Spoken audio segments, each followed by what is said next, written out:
Uma boa tarde, Euler, porque é um prazer enorme te receber, porque você foi meu professor aqui na escola. Viu? E estar com você aqui hoje é motivo de grande satisfação. Muito obrigado, com prazer que eu atendi o seu honroso convite. Eu sei disso, eu agradeço, em meu nome e de todos da associação. Na verdade, isso aqui é um programa que é um apoio do CREA Minas para nós levantarmos a história da engenharia, porque nós estamos aqui no Centro da Memória da Engenharia, aqui na Rua da Bahia 52, para que todos saibam, e nós queremos avançar um pouco, ter a memória falada. Então foi criado esse projeto com o apoio de uma coordenadora engenheira, Maria Emília Borges. Nós estamos avançando, é um trabalho inicial, mas que eu pretendo avançar, ter aí um número significativo de ex-colegas, ex-alunos da escola, com os depoimentos, com as experiências.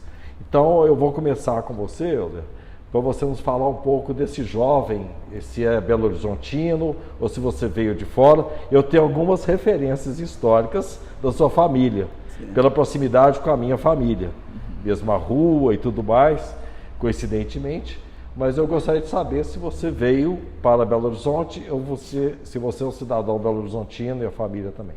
Não, eu nasci em Belo Horizonte e sempre morei aqui. Sempre morou aqui? Nasci aqui, nascido e criado em BH. E o que trouxe você para a engenharia? Que referência foi? Foi familiar, como a minha também? Foi uma referência familiar, contextualizada pela identidade com a profissão, mas no seu caso? Essa pergunta é até interessante, eu costumo comentar.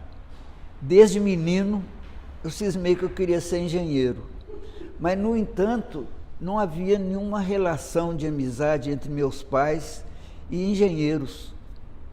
Então foi uma coisa assim que surgiu em mim, não sei como, mas não foi por influência de parentes ou de vizinhos que fossem engenheiros. Pelo que eu conheço um pouco da sua família, nós temos um médico ou dois médicos, um médico, né? Tem outro engenheiro. Tem mais dois engenheiros. Eu sou o mais velho de uma família de 10 irmãos. De 10 irmãos. E 2 desses, os 10 são 7 homens e 3 mulheres, e dos 7 homens, mais 2 fizeram engenharia. E o processo de seleção para você estar aqui, cursar engenharia? Fala um pouco, porque foram vários processos. E eles eram mais rigorosos no passado, hoje menos rigorosos, né? E eu me lembro de algumas referências. Você pode falar do seu processo de seleção? Bom, o meu vestibular, não é isso que você quer saber? O vestibular naquela época, eu fiz o primeiro ano em 1949. Então o vestibular deve ter sido em 48. E ele era feito aqui na própria escola de engenharia, e os examinadores eram professores da escola de engenharia.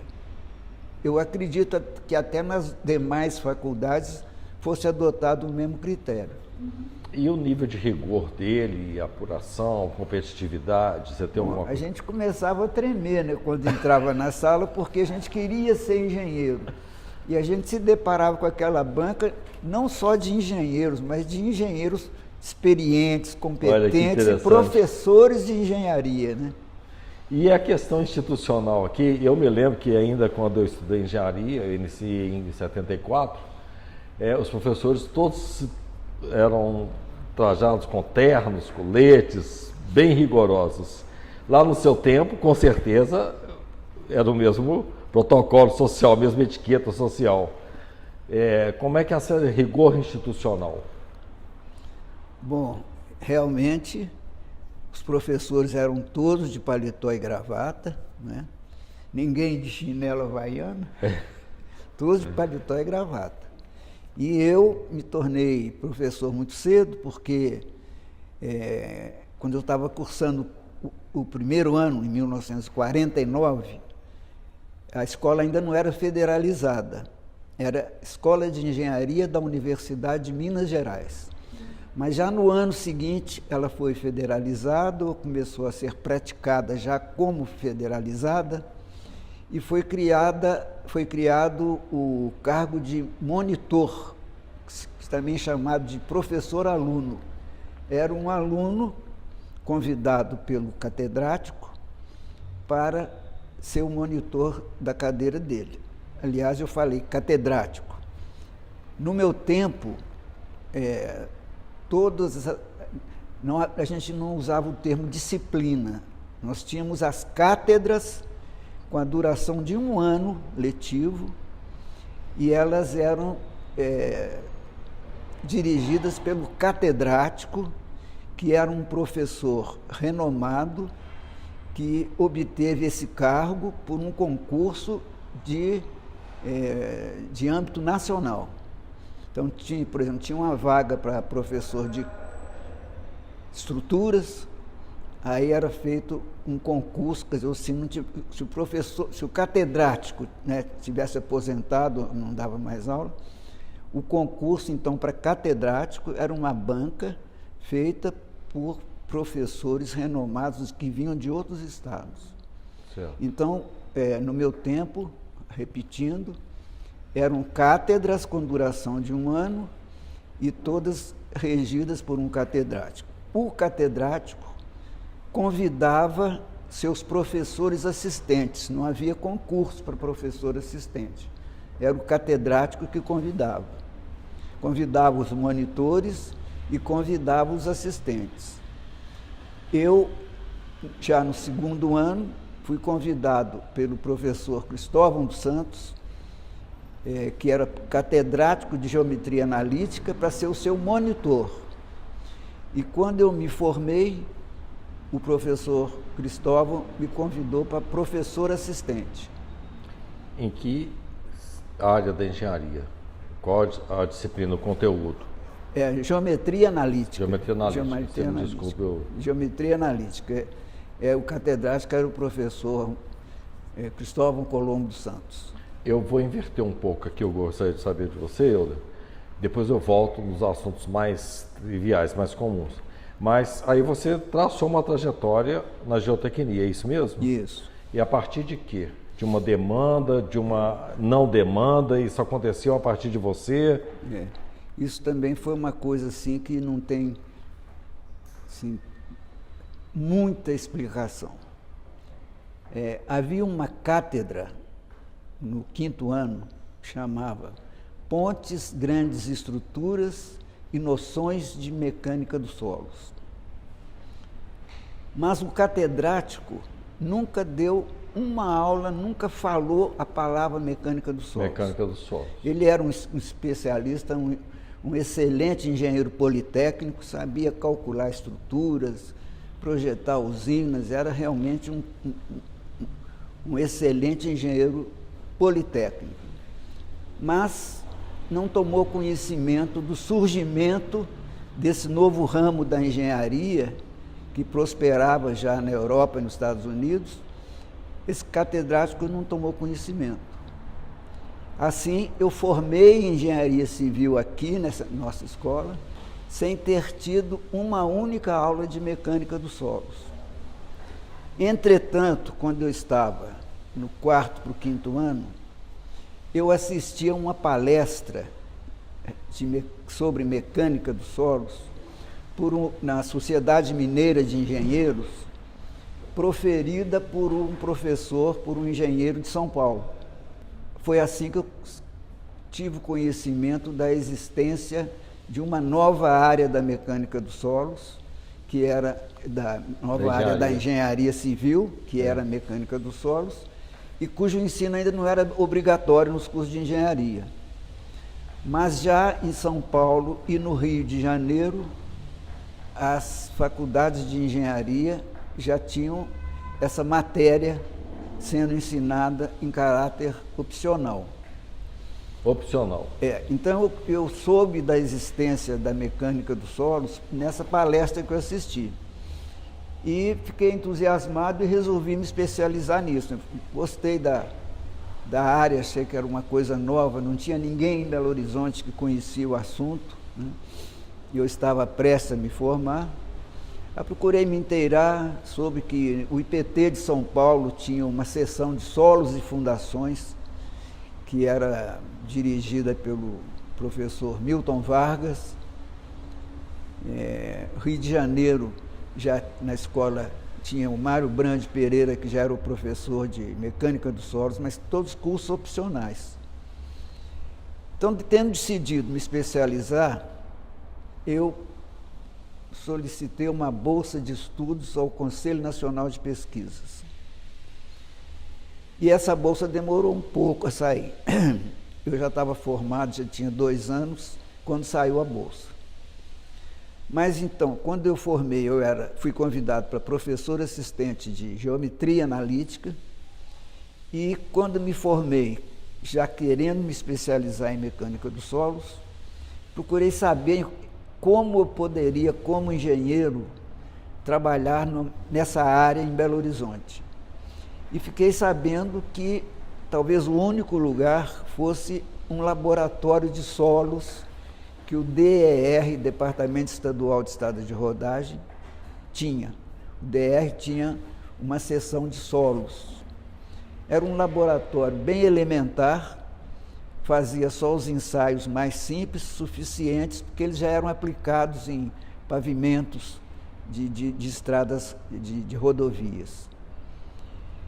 Então, quando a minha bolsa saiu, eu consegui a licença do diretor da nossa escola para viajar e ter os meus vencimentos mantidos. E também no DR eu consegui, já era engenheiro do DR, da seção de solos, consegui também licença para viajar e com meus vencimentos mantidos. Então, assim, eu fui para a minha viagem de estudos, que durou 2 anos. Fui para, primeiro, fiz um estágio, primeiro Europa e depois Estados Unidos. Comecei pelo Laboratório Nacional de Engenharia Civil de Lisboa, que era dirigido por um engenheiro muito competente, Manuel Rocha, porque eu o conheci no primeiro Congresso Brasileiro de Mecânica dos Solos. O primeiro Congresso Brasileiro de Mecânica dos Solos foi em 1954. Eu me formei, formei em 53, então tinha 6 meses de formado. E lá eu conheci o Manuel Rocha, que tinha uma seção de solos em Portugal, e ele foi um convidado desse nosso primeiro Congresso Nacional. Aí mantive entendimentos com ele, e ele me concedeu um estágio de 6 meses no Laboratório Civil de Portugal, me dando uma ajuda de custo de 2.000 escudos. Então, eu fui para a minha viagem de estudo com a bolsa de $1.000 do Conselho Nacional de Pesquisas, com DR mantendo a escola de engenharia. Fiz até graça lá na Europa, porque eu viajei com 2 filhos, com a esposa e 2 filhos. Então, eu precisava de uma empregada. Então, eu tinha empregada na Europa, coisa que ninguém tinha. Olha. Meus professores não tinham. Mas então, de Portugal, eu fui fazer um curso no Imperial College de Londres. O Imperial College está muito famoso aqui por causa da Covid, né? Mas foi no Imperial College que eu fiz o meu curso de mecânica dos solos. Terminado esse curso de 1 ano, eu fui para estágios em vários países da Europa. Fiz estágios na França, na Alemanha. Que trajetória, hein, Euler?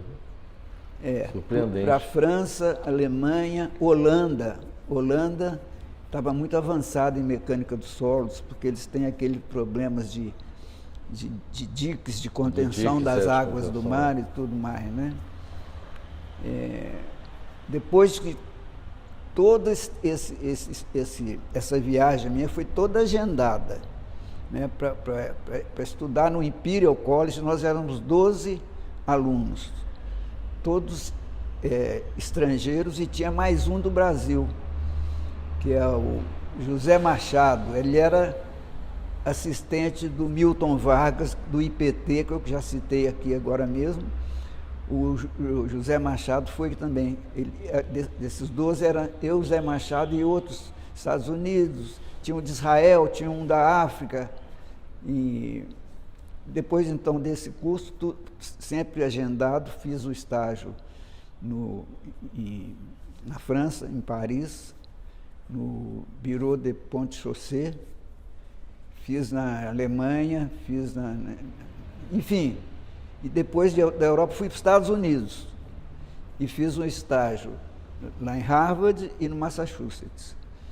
E depois visitei vários laboratórios também nos Estados Unidos. Então, minha viagem durou 2 anos.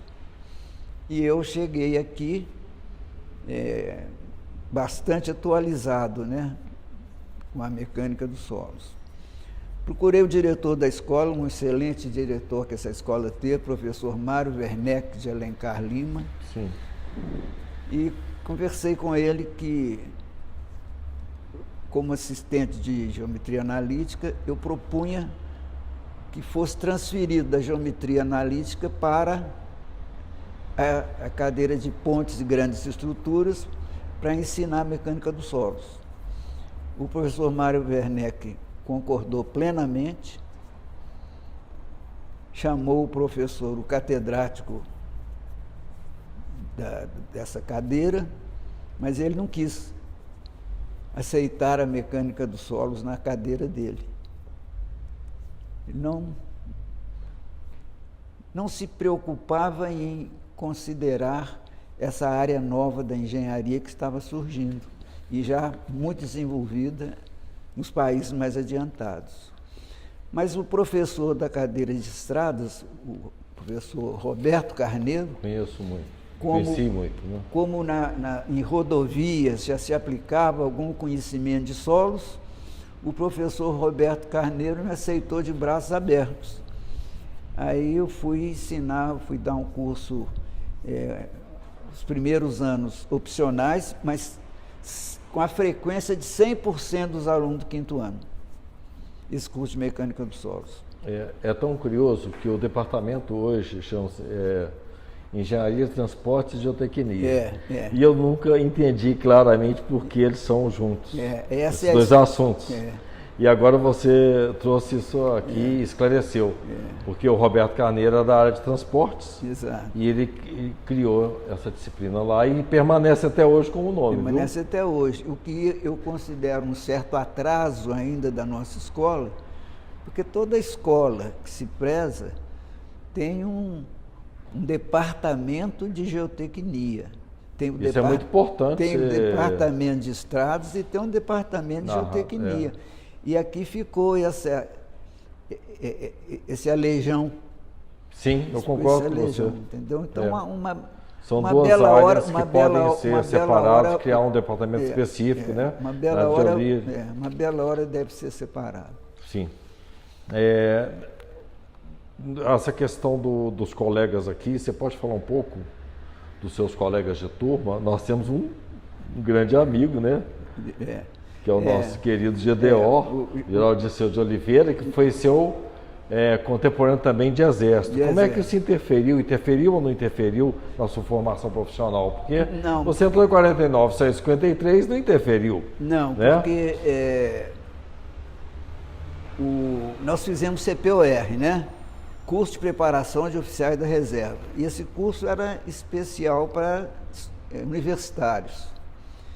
Então, ele não prejudicava as nossas aulas, não interferia nos nossos compromissos com as aulas da universidade. Então, você fez em paralelo, né? E esse curso era de 2 anos. Coincidiu do Geraldo Dirceu e eu... coincidiu a nossa matrícula no mesmo ano, né? Então, o CPOR era aulas sábado, domingo e feriados, o dia inteiro. Antigamente, na nossa época, tinha 1 mês de férias no Natal, né? Um pouco de férias no Natal, tinha umas férias mais prolongadas, e no meio do ano, 1 mês de férias. Todas as férias era tempo integral no CPOR. E foi lá que eu conheci o Geraldo Dirceu. Mas ele era seu colega aqui? Já era meu colega na engenharia e foi ser colega lá. Sim. Euler, essa questão dessa trajetória das edificações aqui, eu desconheço essa cronologia. Eu sei que a escola começou na Avenida Santos Dumont, não foi isso? Isso, as aulas eram todas no prédio da Avenida Santos Dumont. Depois migrou para o AG, foi construído o prédio do AG, né, o Arthur Guimarães, na Espírito Santo 35. Depois, na sequência, foi feito o Álvaro da Silveira na Avenida do Contorno. Isso. Você presenciou esse tempo? Olha, como é que foi essa experiência sua migrando de um prédio que era... Como estudante, o curso foi todo... Na Santos Dumont. Na Avenida Santos Dumont. Prédio que está lá ainda, né? Como professor, esses prédios... deve ter sido construído depois, né? Estavam em construção. Sim. Estavam em construção. E... nesse nosso prédio aqui, já existia, quando nós estávamos no primeiro ano de engenharia, em 1949, esse prédio aqui, no auditório, era dada a aula de Química Industrial, pelo professor Francisco Barcelos. Então, no primeiro ano, a gente assistia a uma cátedra, era aqui nesse prédio, no auditório, é que tinha essa aula. Neste prédio? Neste prédio aqui. Eu entrevistando a nossa colega Maeli Estrela, ela me falou de um auditório. E ela falou que não se lembra claramente de onde era o auditório. Você se lembra? Era aqui nesse prédio, onde nós temos as nossas reuniões da associação. Aqui no segundo andar? Nesse mesmo local? Nesse mesmo local. Então é bom deixar isso registrado. Então, a questão de laboratórios, Euler, porque se a disciplina não era conhecida e ela era oferecida com outras disciplinas, como que ocorreu um avanço para nós chegarmos onde estamos hoje com laboratórios específicos na parte de solos? Você está craque na entrevista, porque faz perguntas que eu não lembraria de colocar. Sim, mas é porque eu estudei, a gente fica curioso, né? Passei por aqui. Quando o professor Mário Werneck, diretor, aceitou de braços abertos que eu lecionasse mecânica dos solos, eu expliquei a ele que essa matéria exige um laboratório, que é o laboratório de solos, com equipamentos e tudo mais. Ele, espetacular como ele era, foi autorizando tudo que eu precisava.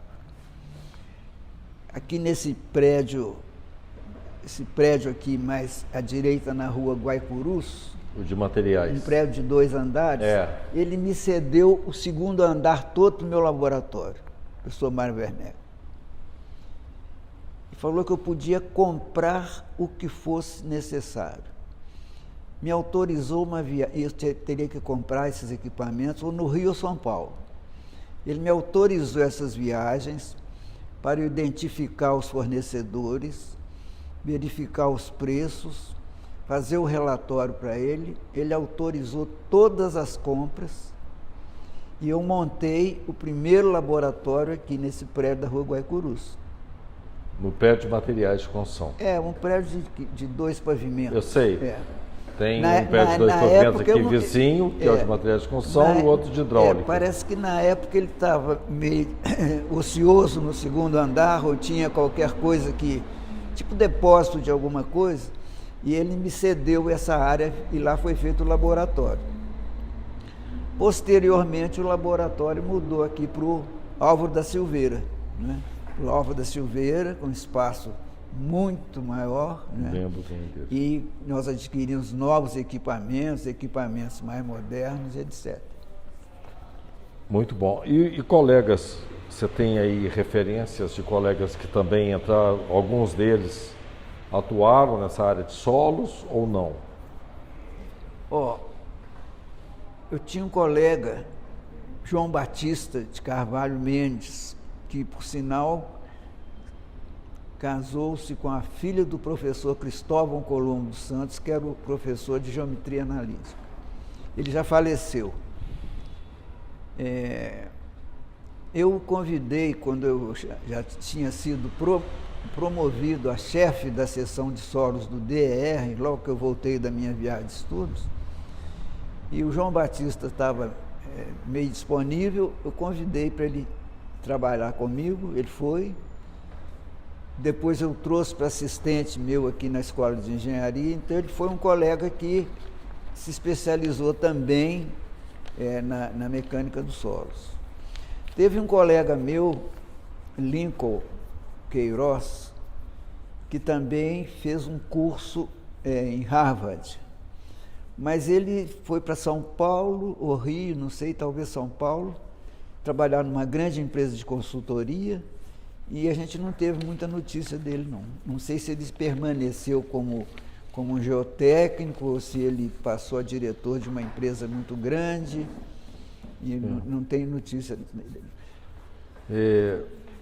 Você, então, foi o protagonista, criou os conteúdos necessários à parte de solos aqui na escola. Exatamente. Foi isso? Posso entender dessa forma?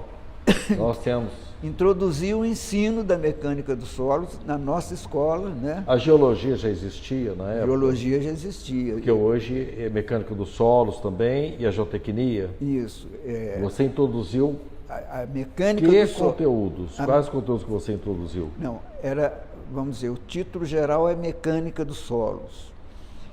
E essa minha matéria era desdobrada em algumas disciplinas, que era mecânica dos solos teórica, fundações, que é uma aplicação da mecânica dos solos, e obras de terra. Mecânica dos solos teórica, fundações e obras de terra, que eram as grandes aplicações. Com a divulgação da mecânica dos solos e a aceitação desses novos conhecimentos, hoje a gente se refere mais com um nome mais abrangente, a engenharia geotécnica. Engenharia geotécnica. O que é engenharia geotécnica? É a aplicação das teorias da mecânica dos solos às obras de engenharia civil. Então, por isso que chama Departamento de Geotecnia, né, nas universidades. Isso para nós, assim, é rico demais, né, ter esse registro. E os projetos de maior destaque que você atuou, Euler? Porque eu sei que você tem aí só mesmo os mais conhecidos ou não, né? Alguma referência? Nos meus mais de 65 anos fazendo mecânica dos solos, eu fiz muita coisa, né? São mais de 5.000 trabalhos Posso imaginar, Mas assim, para citar umas obras que o público conhece, eu fui o consultor do Escritório Técnico de Construção da Cidade Universitária de Belo Horizonte, hoje Campus Pampulha. O chefe do escritório é o arquiteto Eduardo Guimarães. E eu fazia toda a parte de mecânica dos solos, a geotecnia. Então, o campus Pampulha era a cidade universitária de Belo Horizonte. Então, fiz muito trabalho lá. Aquela avenida principal, aquele terreno tem uma formação de argila orgânica mole, então houve muito trabalho de mecânica dos solos, para consolidar essa argila, para drenagem. Então, eu trabalhei muito na construção da cidade universitária, que é o Campo Pampulha. Fiz o projeto das fundações do Mineirão, do estádio. Isso foi em 1960. Estou citando obras assim que todo mundo conhece. Fiz o reforço das fundações do Palácio da Liberdade. O palácio estava todo trincado. Todo trincado e estava evacuado porque os funcionários estavam com medo de trabalhar lá e o prédio caiu. Período? Palácio da Liberdade, eu acho que foi na década de 60, início de 70, não estou muito certo. Fiz o projeto das contenções do Palácio das Mangabeiras, que era a residência oficial do governador. Então, eu gostaria realmente, estou retomando aqui, que você falasse sobre o ITPD. ITPD. O que é o ITPD, porque é bom que todos saibam, né? Na minha Instituto. área, na minha área de geotecnia, de mecânica dos solos, um dos aspectos que demandam muito esses conhecimentos se refere à estabilidade de taludes, à estabilidade de encostas. Essas encostas que são ocupadas pela população de baixa renda, né? Elas estão sempre sujeitas, todo período de chuva intensa, a imprensa noticia, né? Deslizamento, com mortes e tudo mais, né? Então, o estudo da estabilidade de encostas, estabilidade de áreas de risco, faz parte da minha área de mecânica dos solos. E isso pode ser evitado. Pode haver prevenção para evitar esses desastres. Então veio essa ideia de desenvolver aqui na Associação de Ex-Alunos uma área tecnológica, né, para tratar desses aspectos que a gente poderia oferecer e evitar e salvar vidas, né? Então, com o apoio da diretoria da época, o presidente era o Tárcio, né? Que a Eli citou muito, também foi o Tárcio que me trouxe para cá. Sim. Tárcio Primo Belém Barbosa, excelente presidente que a associação teve. E eu fui trazido alçado por eles aqui um dia que eu vim fazer uma visita. Então, o Tárcio também fez igual o diretor da Escola de Engenharia, que eu dei a ideia, ele aprovou e participou e prestigiou e criamos um instituto. Então, fala para nós aqui o Instituto. O Instituto ITPD, Instituto de Tecnologia de Prevenção de Desastres Naturais. Isso. E industriais. Porque o desastre natural é aquele gerado por forças da natureza. Eu citei as encostas e os deslizamentos de encostas, né? Aquela massa de terra se desloca e leva tudo que tem no caminho, prédio, casa, o que tiver, rodovias. Então, são os desastres naturais. E o industrial nem se pode falar, né? Recentemente tivemos vários aqui, né? 2 em Minas Gerais. Como é que é? O industrial. Então, os naturais são aqueles causados por forças da natureza. Deslizamento de encosta, vulcão, furacão, tempestade, tudo são desastres naturais que não são feitos, não são criados, gerados pelo homem, né? Aí vem os desastres industriais, que são aqueles criados, gerados pela ação ou omissão do homem. Essas barragens que estão caindo são todos desastres industriais, porque foram obras geradas pelo homem. Então são desastres industriais. Muito claro, muito claro. Considerando o tempo, eu quero finalizar aqui para você dar uma palavra que fique aí, né, para os nossos gestores públicos, empresas, sobre essa possibilidade da engenharia resolver e evitar problemas. Né? Os custos sem engenharia são muito altos, nós sabemos disso. Mas nós temos aí práticas de não contratação dos serviços. Então, eles entendem que esse custo ele é oneroso e economizam na engenharia e saem gastando muito mais. Você tem alguma coisa a dizer para os nossos prefeitos, governadores e donos de empresa? O ITPD foi criado para isso. Então, logo após a criação, com o apoio do Tárcio, nós tivemos contatos com o então, era secretário do governo Aécio Neves, quando Aécio foi governador no primeiro período dele. A Anastasia era um secretário de Estado e eu e o Geraldo Dirceu, aliás, o Geraldo Dirceu sempre acompanhou e apoiou também. Mas e aí eu, o Geraldo Dirceu, o Tasso, procuramos a Anastasia e apresentamos a ideia de fazer um plano de prevenção de desastres causados por chuvas intensas no estado de Minas Gerais, que todo ano matava muita gente. O ITPD fez esse plano, foi aprovado na secretaria competente, mas depois não foi adiante por parte do governo. Mudou o governo, etc.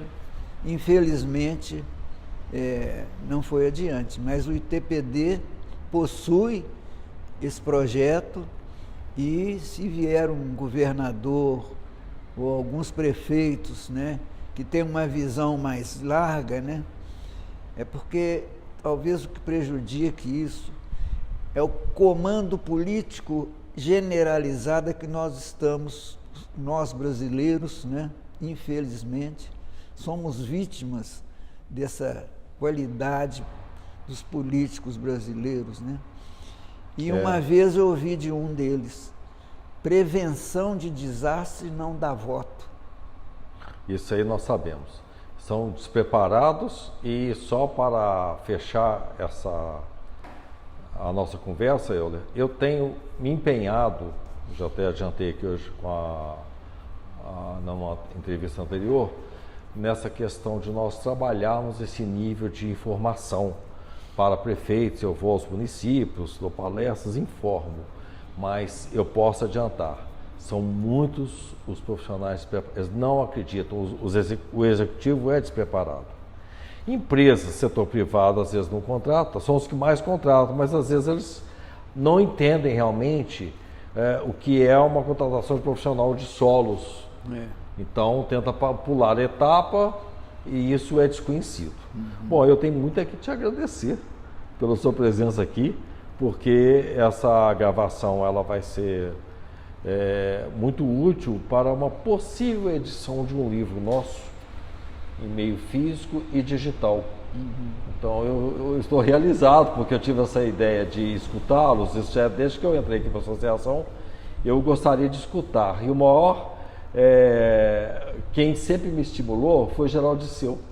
Porque as narrativas dele, sempre muito prazerosas e interessantes, eu falava, gente, nós temos que anotar isso, temos que gravar isso. E agora que nós estamos tendo essa oportunidade de fazer essas gravações, o Geraldo Dirceu, no momento, não está podendo ser entrevistado. Mas eu agradeço em nome de todos, em meu nome, de toda a associação e dos associados, né, a sua presença aqui, porque é de elevada contribuição para a engenharia mineira e nacional. Tá bom? Você não tem nada a agradecer, nós é que temos que te agradecer desse encargo que você chamou a si, né, de grande valor para a comunidade como um todo. Eu cheguei mais cedo e assisti parte do depoimento da Maeli e vi que o que ela falou precisa ser divulgado. Sim. Assim, de muito valor para a melhoria da vida das cidades, né? Eu me aposentei como professor também na escola de engenharia e hoje eu estou fazendo um trabalho que tem sido muito instigante. Estou gostando muito de trazer essa história e, coincidentemente, aqui no Centro da Memória da Engenharia. Isso é de grande valor. Eu que te dou os parabéns por essa iniciativa. E eu agradeço o seu reconhecimento, viu? Muito obrigado, viu, Euler? Foi um prazer. Até mais.